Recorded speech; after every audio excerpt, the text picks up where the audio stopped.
So top fives, huh? Everybody has one these days, so I figure while I get into the swing of this whole YouTube personality as well as Twitch personality deal, I figured to give you all my top 5 favorite games.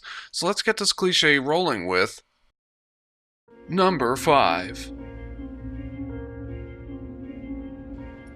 Alien Isolation is a 2014 survival horror game by Creative Assembly, creators of the Total War games. Alien Isolation outstands as one of my favorite games of all time because in my opinion it was a true return to form for the survival horror genre. After years of Amnesia clones, finally we had a game that combined what Amnesia did right and what games before it did right.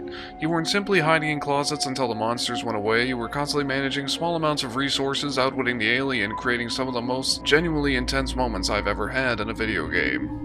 The alien itself is highly intelligent, responding to the slightest noises or provocation, and if it catches you, well, I hope you didn't like your head where it was because it's been properly relocated. So you have to use every tool at your disposal and eventually the amazingly satisfying flamethrower to outwit the alien itself and all the other enemies that prowl Sevastopol Station. In conclusion, Alien Isolation was my personal game of the year for 2014, and I cannot recommend it any more highly for fans of Alien, the survival horror genre as a whole, and newcomers alike, but play it on hard. You do want to be scared, don't you? Number 4. What can I possibly say about this gem that hasn't already been said?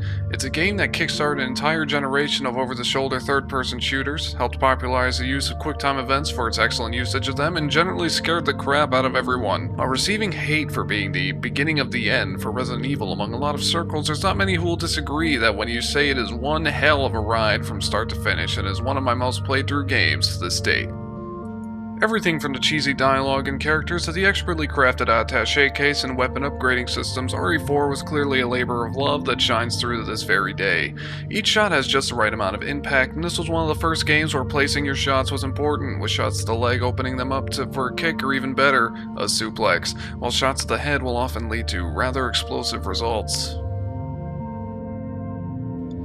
Most noteworthy of all, however, are the amazing boss battles. Every fight is an ordeal against the enemy itself, but also your resources, and not having enough bullets for your next boss encounter is a constant concern. If you haven't played Resident Evil 4, you're seriously doing yourself an injustice, seeing it has been on basically everything with a screen. Number 3. Some games take you on an epic quest spanning multiple lands, fighting godlike foes and saving the world. The Last of Us is not one of those games. It takes you on an emotional and personal journey in the shoes of Ellie and Joel, two survivors of an apocalypse. You follow these two characters on their journey across the US as these characters go from showing disdain for one another to growing one of the most well-written relationships in gaming. All to top it off is what I think is a perfect ending. One of the few games that's managed to bring me to tears almost every time. On top of one of the best narratives I've ever explored in a game is excellent gameplay, which sees you desperately shooting, sneaking, or flat out brawling your way through post-apocalyptic America. Whether you're avoiding humans or the game's terrifying infected known as clickers, the game, while being extremely visceral and violent, never loses touch with the heart or plot of its characters. Excellent melee combat and intense gunplay only help add to the package as a whole. Also included is an excellent multiplayer mode, which has kept me and other friends hooked for just as many if not more hours in the single-player campaign. Yet another game that you seriously owe it to yourself to play. Number 2. I could break down into singing this game's theme song, and I can almost guarantee that some of you will sing right along with me. Metal Gear Solid 3, the, in my opinion, pinnacle of one of the most beloved franchises, features amazing music, characters, and some of the best stealth gameplay I've ever experienced. From the amazing boss battles to the in-depth camouflage system, sneaking through the non-existent Russian jungle hasn't gotten any more fun than this. There's not much to say without bringing the plot into this, but trust me, if you haven't played this or the other Metal Gear games, it is a must for you to experience. Number 1. So here we've arrived, my number 1 favorite game ever, the cream of the crop, the one to destroy all others. Persona 4 Golden, the enhanced edition of the PS2 classic Persona 4 made exclusively for the PS Vita. This re-release slid a bit under the radar, but I implore you to check it out. This isn't my favorite game of all time because it has the best gameplay or even the best narrative I've ever experienced. Not that both of those things aren't incredible with the very complex Persona fusing and social link systems, but this is my favorite game of all time because I can't remember a single time I was playing that I didn't have the biggest, dumbest smile glued to my face, completely absorbed in the world it was presenting me with. It was quite simply the most pleasant experience I've ever had playing a game.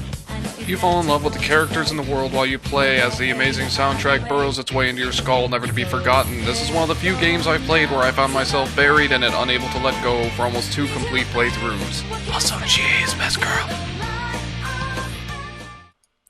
So there you have it, my top 5 favorite games of all time. So what do you think? Feel free to tell me in the comments below. Even if it's just that you want to set me on fire for not having X or Y in the list. This is all opinions after all. You could also like the video, that helps, or even hit that handy dandy subscribe button.